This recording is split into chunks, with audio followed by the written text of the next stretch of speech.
গল্পে স্বল্পে তরুণে আপনাদের স্বাগত। বাংলা সাহিত্য ভাণ্ডারে ছোট গল্পের সম্ভার অতুলনীয়। মণিমাণিক্য খচিত সেই সব ছোট গল্প নিয়েই আপনাদের সামনে আমি তরুণ।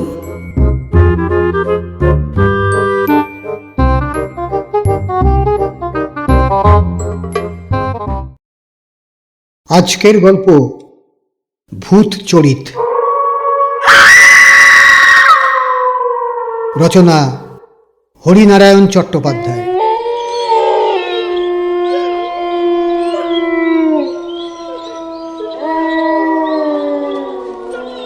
ভূত নেই বলি কি করে?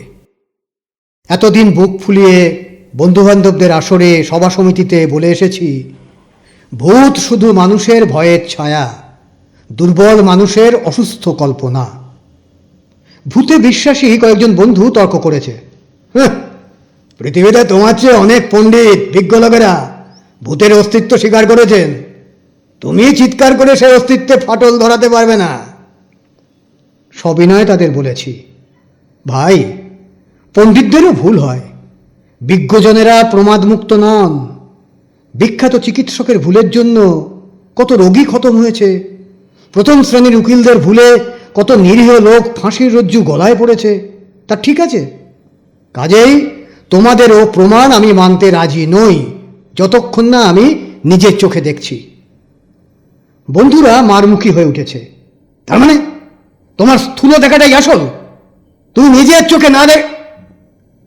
তাদের বাধা দিয়ে বলেছি, তোমরা কি বলবে জানি, আমেরিকা আমি দেখিনি বলে আমেরিকা নেই, আমার ঠাকুরদার বাবাকে আমি চাক্ষুষ দেখিনি, কাজেই তাঁরও অস্তিত্ব নেই, এই তো।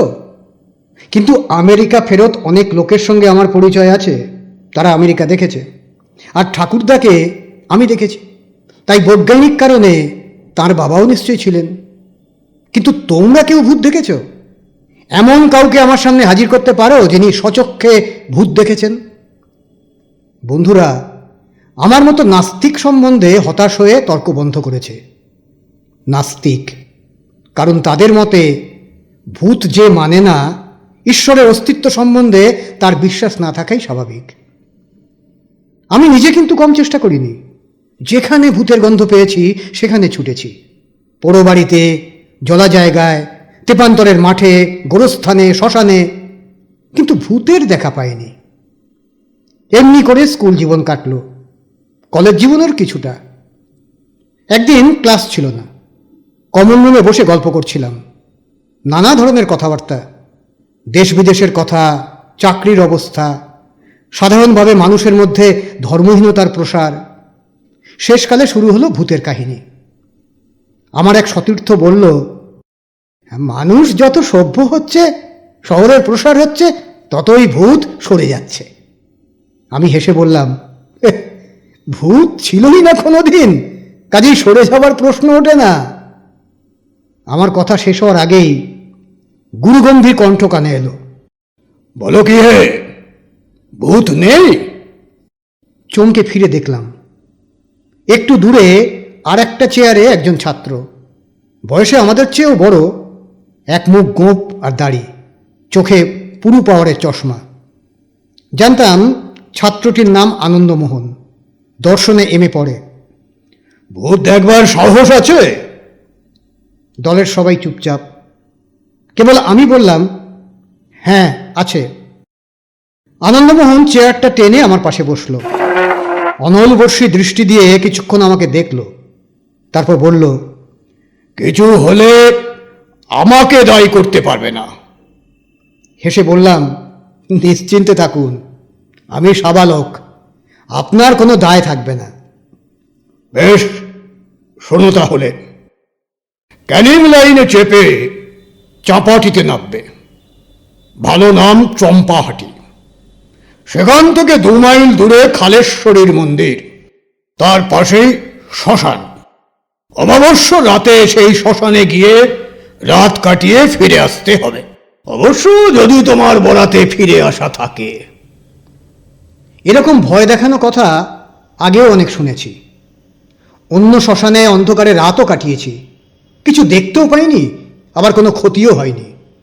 তাই বললাম, কিন্তু আমি যে সত্যি খালেশ্বরী মন্দিরের শ্মশানে গিয়েছি তা আপনার কাছে প্রমাণ করব কি করে? আনন্দমোহন মাথা নাড়ল। তার উপায় আছে। কালেশ্বরী মন্দিরের পাঁচিলে অদ্ভুত পরগাছা আছে, মানুষের আঙুলের মতো লম্বা লম্বা পাতা, পাঁশুটে রঙের ফুল হয়। এ ধরনের গাছ অন্য কোথাও দেখিনি। তাছাড়াও আর এক ব্যাপার আছে, সেই পরগাছার পাতায় পাতায় চিতার ধোঁয়ার গন্ধ, মরা পোড়ানোর চামড়ার আঁশটে গন্ধে অন্নপ্রাশনের ভাত উঠে আসে। সেই গাছের 5টা পাতা তুলে আনতে হবে। ঠিক আছে, আমি রাজি। আনন্দমোহন আমার সঙ্গে চম্পাহাটি পর্যন্ত যাবে। সেখানে তার এক মাসির বাড়ি। রাত হলে আমি চলে যাব শ্মশানে। পরগাছার পাতা নিয়ে ভোরবেলা ফিরে আনন্দমোহনের সঙ্গে দেখা করব। যদি পারি, আনন্দমোহন পেট পুড়ে কলেজ কেবিনে খাওয়াবে, তাছাড়া কর করে 10 টাকার একটা নোট দেবে। আনন্দমোহনের মেশো অনেক বারণ করল। বাবা, ওসব গোয়ার্তবি করতে যেও না, জায়গাটা খুব খারাপ, তান্ত্রিকরা উপাসনা করেন, অমাবস্যায় নির্ঘাত ওদের আবির্ভাব হয়। হেসে উত্তর দিলাম, ওদের সঙ্গে মোলাকাত করতেই তো যাচ্ছি। আমি যখন নাছোড় বান্দা, তখন আনন্দমোহনের মেশো একটা রুদ্রাক্ষ নিয়ে হাতে বেঁধে দিয়ে বলল, রাম রাম রাম রাম, বিপদে পড়লে রাম নাম জপ করবে। আর কি বলবো বাবা, এসব সর্বনেশে খেলায় মেতো না, কোনোদিন মুশকিলে পড়ে যাবে। রাম রাম রাম রাম রাম। রাত 8টায় খাওয়া দাওয়া সেরে শ্মশানের দিকে রওনা হলাম। ঘুটঘুটে অন্ধকার, ভালো করে পথ দেখাই যায় না। ঝোপে ঝোপে জোনাকির ঝাঁক, কয়েকবার বিশ্রী সুরে পেঁচা ডেকে উঠল। ঝিঁঝির আওয়াজ, এসবে আমি অভ্যস্ত। এর আগে বাজি রেখে 3 নানা জায়গার শ্মশানে গিয়েছি। মরার খাট থেকে গাঁদা ফুলের মালা ছিঁড়ে এনেছি। প্রায় ঘন্টা 3 পর শ্মশানে পৌঁছলাম। এতটা সময় লাগার কথা নয়, মনে হয় পথ হারিয়েছিলাম। শ্মশানের কাছাকাছি আসতেই তীব্র মাংসল গন্ধে বমি আসতে লাগলো। বুঝতে পারলাম বোধহয় মরা পোড়ানোর গন্ধ। অথচ কাছে গিয়ে কোনো চিতা দেখতে পেলাম না। একটু ঘোরাঘুরি করেই বুঝতে পারলাম উগ্র গন্ধ আসছে খালেশ্বরী মন্দিরের দিক থেকে।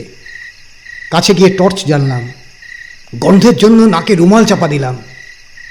এই সময় এলোমেলো হাওয়া উঠল, পরগাছাগুলো শিরশির করে কেঁপে উঠল।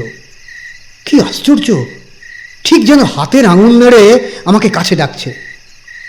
ভোরবেলা ফেরার সময় এই পরগাছার পাতা ছিঁড়ে নিয়ে যাব। আবার শ্মশানের দিকে ফিরলাম। স্থির জোনাকির মতো অনেকগুলো আলো। বুঝতে অসুবিধা হলো না ওগুলো শিয়ালের চোখ। তাদের রাজত্বে আমার অনাহুত উপস্থিতিতে থমকে দাঁড়িয়ে পড়েছে। কাছে যেতেই ছুটে পালালো। অদ্ভুত একটা শোঁ শব্দ। মরার খুলির মধ্য দিয়ে বাতাস প্রবাহিত হলে এ ধরনের শব্দ হয়। আরেকটু এগিয়েই দাঁড়িয়ে পড়লাম। উঁচু ঢিবির উপর বাঁশের খাট, তার উপর একটা মরা, মুখ ঢাকা। ধারে কাছে কোনো লোক দেখতে পেলাম না। সরে এলাম। এদিকটা অনেকগুলো গাছের জটলা, তার তলায় মিটমিট করে একটা লণ্ঠন জ্বলছে। যাক, সম্ভবত কোনো লোক আছে ওখানে। শ্মশানে সারাটা রাত একলা থাকতে হবে না। কাছে গিয়ে দেখলাম লণ্ঠন মাঝখানে রেখে 2জন লোক চুপচাপ বসে আছে। পরনে গেঞ্জি আর ধুতি, বিস্ফারিত চোখ, গালের চোয়াল প্রকট। কে আপনারা? আপনারা কে? বার দুয়েক প্রশ্ন করতে উত্তর মিলল, আমরা মরা পোড়াতে এসেছি। শুধু 2জন? আরো 2জন গায়ে গেছে কাঠ কিনতে, অনেকক্ষণ গিয়েছে, ফিরছে না কেন কে জানে। নেশা করে কোথাও পড়ে নেই তো। আমি তাদের কাছে বসে পড়লাম। যাক, সারাটা রাত অন্তত মুখ বুজে থাকতে হবে না, কথা বলবার লোক পাবো। একজন আমার দিকে চোখ তুলে জিজ্ঞাসা করল, আপনি এখানে কেন? বললাম, বেড়াতে এসেছি। উত্তর শুনে দুজনেই খ্যাক খ্যাক করে হেসে উঠল। শ্মশানে বেড়াতে? ভালো ভালো, বেড়াবার জায়গা পেলেন না? মরিয়া হয়ে বলে ফেললাম, ভূত দেখতে এসেছি। আবার সেই খ্যাক খ্যাক আসি। খাঁচা এনেছেন? খাঁচা? খাঁচা কি হবে? কেন, ভূত দেখতে পেলে ধরে নিয়ে যাবেন?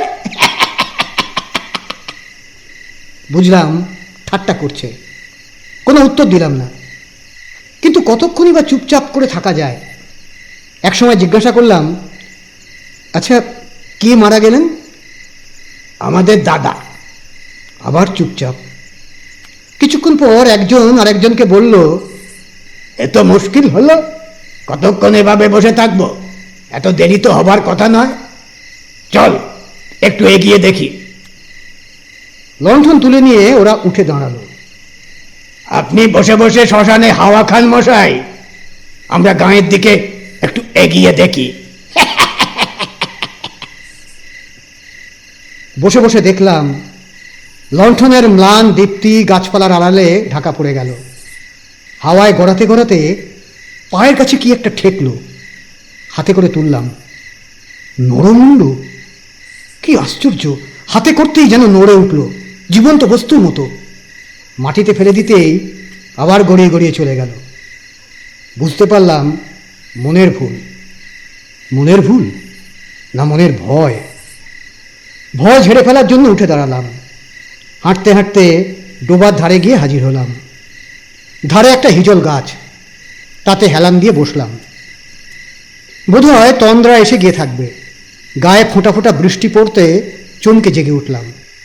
টর্চের আলোয় হাত ঘড়ি দেখলাম, রাত 3টে। তার মানে অনেকক্ষণ ঘুমিয়েছি।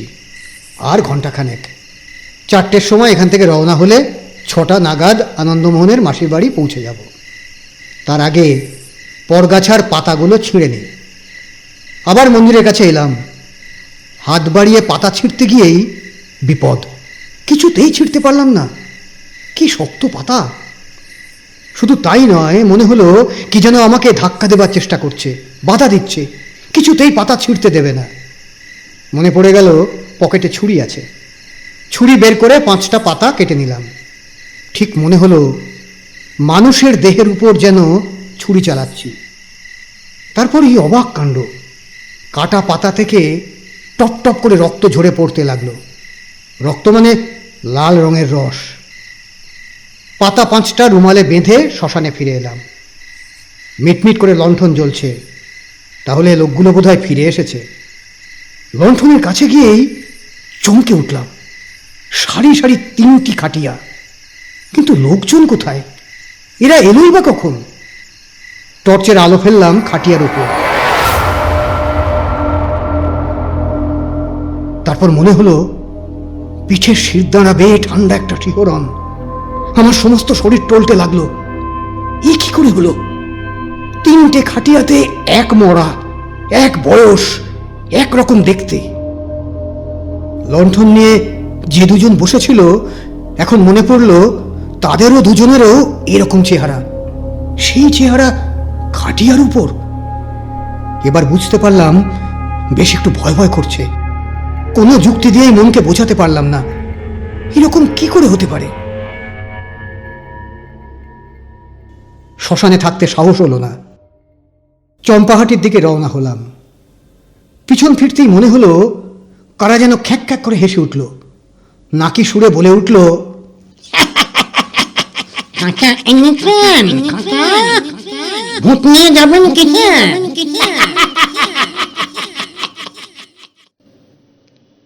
সেবার বাজি জিতেছিলাম বটে, আনন্দমোহনের প্রশংসাও পেয়েছিলাম, কিন্তু মনের মধ্যে একটা সন্দেহ দানা বেঁধে রইল। ভূত যদি নেই, তাহলে একই চেহারার 3টে মরা পাশাপাশি দেখলাম কি করে? বিশেষ করে যে দুজনকে কিছুক্ষণ আগে জীবন্ত দেখেছি, কথা বলেছি, তারাই মরা হয়ে খাটিয়ায় শুয়ে। ভৌতিক না হলেও অলৌকিক তো বটেই। তারপর অনেক বছর কেটে গিয়েছে। ভূতের কথা ভাববার আর অবসর পাইনি। ডাক্তারি পড়া নিয়ে প্রাণান্ত। 5 বছরের কোর্স শেষ হলো 7 বছরে। পরীক্ষার মুখে ঠিক একটা করে ঝঞ্ঝাট। তারপর হাসপাতালে 1 বছর হাউস সার্জন হিসেবে। জীবনের বিভৎস দিকটার সঙ্গে পরিচিত হলাম। সেই সময় সারা শহরে খুনোখুনির রাজত্ব। সময় নেই, অসময় নেই, গাদা গাদা মরা মর্গে এসে পৌঁছতে লাগলো। বোমায় কারো হাত পা উড়ে গেছে, ছোড়ার আঘাতে কারো পেটের নাড়িভুড়ি বাইরে এসে পড়েছে। আবার পথ দুর্ঘটনার বলিও আছে, লরি কিংবা বাসের তলায় থ্যাতলানো দেহ। এইসব মরা চিরে রিপোর্ট দিতে হতো। এই কাজে আমার সহায় মাধাই ডোম, সেই অর্ধেকের বেশি কাজ করে দিত। খালেশ্বরীর মন্দিরের সেই পরগাছার গন্ধে একদিন নাকে রুমাল চাপা দিতে হয়েছিল, কিন্তু এখন স্তূপীকৃত মরার গাদার মধ্যে ঘোরাফেরা করতে কোনো গন্ধ পাই না। এক রাতে ঘুমে অচেতন ছিলাম, হঠাৎ দরজায় ধাক্কা। ডাক্তার সাহেব, ডাক্তার সাহেব! অল্প ডাকেই ইদানিং ঘুম ভেঙে যেত। তাড়াতাড়ি উঠে দরজা খুলে দেখলাম মাধাই ডোম দাঁড়িয়ে। কি খবর জানাই ছিল, তবু জিজ্ঞাসা করলাম, কি ব্যাপার? একটা মরা এসেছে হুজুর। তারা কিসে? কাল সকালেই হবে। না, আপনি একবার আসুন।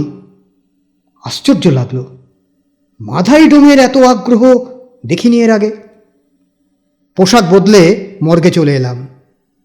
মেঝের উপর স্ট্রেচারে শোয়ানো রয়েছে, মনে হচ্ছে যেন ঘুমোচ্ছে। বছর 19-20 বেশি নয়। এক মাথা ঢেউ খেলানো চুলের রাশ, কালো চুলের মাঝখানে পদ্মের মতো ঢলঢলে একটি মুখ। মুখে কোনো বিকৃতি নেই, একটু কুঞ্চন নয়। কে নিয়ে এলো? পুলিশ। মারা গেল কিসে? উত্তরে মাথায় ডোম দেহটা উপুর করে দিল। পিঠের 2 জায়গায় গভীর ক্ষতচিহ্ন। মনে হলো ধারালো ছোরা দিয়ে 2 বার আঘাত করা হয়েছে। মাথায় ডোম আজকাল অনেক বিজ্ঞ হয়েছে। গম্ভীর গলায় বলল, পার্টির ব্যাপার হুজুর, আজকাল যা হয়েছে। নিজের কাজ শুরু করলাম। ঘণ্টাখানেকের বেশি লাগলো না, রিপোর্টও লেখাও শেষ। মাথায় ডোমকে জিজ্ঞাসা করলাম, বডি নিতে কেউ এসেছে? না হুজুর, এখনো হয়তো সর্বনাশের খবরই পাইনি। তা ঠিক, কাল খোঁজ পড়বে। পরের দিনও কেউ এলো না। পুলিশ মৃতদেহের ফটো নিয়েছিল, তার ফটো ছাপিয়ে দিয়েছিল বড় বড় খবরের কাগজে। দিন 4 পার হয়ে গেল, দেহ নিতে তবুও কেউ এলো না। ওষুধ ইঞ্জেকশন দিয়ে মৃতদেহ ঠিক রাখার চেষ্টা করা হয়েছিল যাতে গন্ধ না বেরোয়, কিন্তু দেহ আটকে রাখবার একটা সীমা আছে। মাথায় ডোম এসে তাগাদা দিতে লাগলো, হুজুর, আর কতদিন আটকে রাখবো? হুকুম দিন, গাদায় পুড়িয়ে দিই। মাথায় ডোমের উদ্দেশ্যও ছিল, অনেক হাড়ের ব্যবসায়ী চড়া দামে কঙ্কাল কিনতে চায়। বেওয়ারিশ লাশ তাদের পাচার করে দেওয়া খুব লাভজনক। যখন ভাবছি কি করব, তখন একজন ছাত্র এসে খবর দিল, স্যার, একটি ছোকরা আপনার সঙ্গে দেখা করতে চায়। এরকম অনেকেই আসে, আত্মীয় স্বজনকে হাসপাতালে ভর্তি করতে চায়, কিংবা মেডিকেল রিপ্রেজেন্টেটিভ, ওষুধ গোছাতে উৎসাহী। দুটো ব্যাপারই আমার কোনো হাত ছিল না, তবু ছোকরাকে ডেকে পাঠালাম। মাথায় ডোমকে বললাম পরে দেখা করতে। ছোকরা আমার ঘরে ঢুকতেই চমকে উঠলুম। চেহারায় এমন মিল হয়! মৃতা মেয়েটির সঙ্গে অদ্ভুত সাদৃশ্য, মুখ, চোখ, রং একরকম। মেয়েটি যেন পুরুষের বেশ পরে এসেছে। কিছুক্ষণ কথা বলতে পারলাম না, তারপর বললাম, কি চাই? আমার বোন আভার বডিটা নিতে এসেছি, ছোড়া মারার কেস। এত দেরি হলো আপনার? আমি অনেক দূর থেকে আসছি, খবরের কাগজে ফটো দেখে চিনতে পেরেছি। কথাগুলো বলার সময় ছোকরার গলা অশ্রুরুদ্ধ হয়ে এলো। মৃদু কণ্ঠে বলল, দেশ থেকে এ হানাহানির কবে যে শেষ হবে। আমি বলেই ফেললাম, আপনার সঙ্গে আপনার বোনের চেহারার কিন্তু অদ্ভুত মিল। ছোকরা কিছুক্ষণ এক দৃষ্টে আমার দিকে দেখল, তারপর বলল, সত্যি কথা বলতে কি, আমরা যমজ। আমি আবার চেয়ে 7 সেকেন্ডের বড়। বডি ছেড়ে দেবার জন্য যা প্রয়োজন করে দিলাম। মনে একটু সান্ত্বনা পেলাম, যাক, মেয়েটির দেহের সদ্গতি হবে।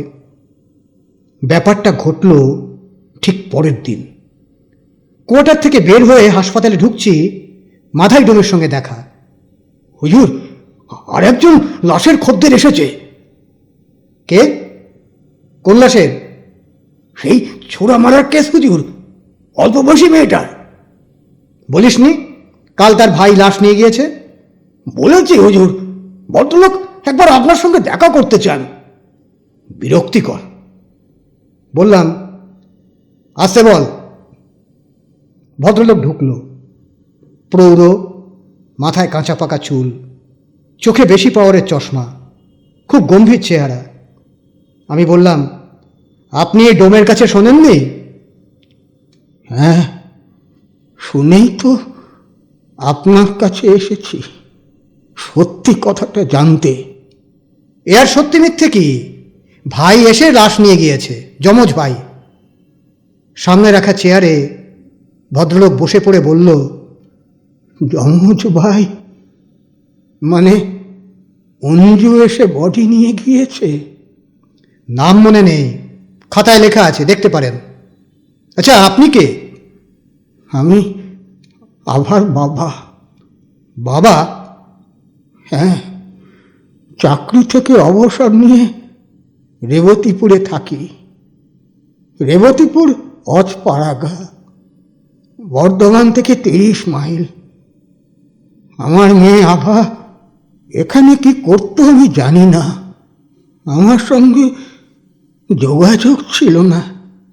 শুনেছি বাজে লোকের খপ্পরে পড়েছিল, চালের চোরা কারবার করতো। ভদ্রলোক দীর্ঘশ্বাস ফেলে পকেট থেকে ভাঁজ করা খবরের কাগজ টেনে বের করল। কাল কাজে বর্ধমান এসেছিলাম। কি আশ্চর্য ব্যাপার দেখুন, জিনিস কিনে গায়ে ফিরছি, সেই কাগজের মোড়কে আবার ছবি। অবাধ্য হোক যাই হোক, মেয়ে তো। সকালেই ছুটে চলে এলাম। কিন্তু আপনাকে তো বললাম আপনার ছেলে এসে বডি নিয়ে গিয়েছে। তা কি করে হয়? ভদ্রলোক অদ্ভুত দৃষ্টি দিয়ে আমাকে দেখল। না হবার কি আছে? আপনার মতো তিনিও খবরের কাগজ দেখে চলে এসেছেন। কিন্তু ভদ্রলোক ধরা গলায় বলল, অঞ্জু তো আজ 5 বছর মারা গিয়েছে, বাস্তব ঘটনায়। এবার আমি সোজা হয়ে বসলাম। সে কি? এই জন্যই তো আশ্চর্য লাগছিল, অঞ্জু আসবে কি করে। অনুভব করতে পারলাম শরীরের রক্ত মুখে এসে জমল। অনেক বছর আগে খালেশ্বরীর মন্দিরের পাশে শ্মশানের সেই অভিজ্ঞতা মনকে আচ্ছন্ন করল। দুটো ঘটনাই তো আমার নিজের চোখে দেখা, কি করে অস্বীকার করব? কোন যুক্তিতে?